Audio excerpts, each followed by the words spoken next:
যুক্তরাজ্যের লন্ডনে চিকিৎসাধীন বিএনপি চেয়ারপারসন ও সাবেক প্রধানমন্ত্রী খালেদা জিয়ার দেশে ফেরার তারিখ একদিন পিছিয়ে গেছে। আগামী ৫ মের পরিবর্তে ৬ মে তিনি দেশে ফিরবেন।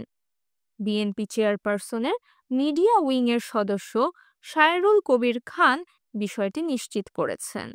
তিনি বলেন, চেয়ারপারসনের ব্যক্তিগত চিকিৎসক ও বিএনপির স্থায়ী কমিটির সদস্য অধ্যাপক ডক্টর এজেড জাহিদ হোসেন বিএনপি মহাসচিবের নির্দেশে আমাদেরকে জানিয়েছেন, খালেদা জিয়া ৫ মে লন্ডন থেকে রওনা হয়ে ৬ মে ঢাকায় পৌঁছাবেন। তিনি জানান, কাতারের আমিরের দেওয়া একটি বিশেষ এয়ার অ্যাম্বুলেন্সে করে খালেদা জিয়া সোমবার লন্ডন ত্যাগ করবেন এবং পরদিন বাংলাদেশে এসে পৌঁছাবেন।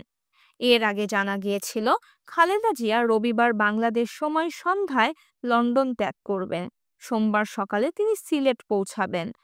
পরে সেখানে থেকে আরেকটি বিমানে ঢাকায় ফিরবেন। এখন সেটি একদিন পিছিয়ে গেল।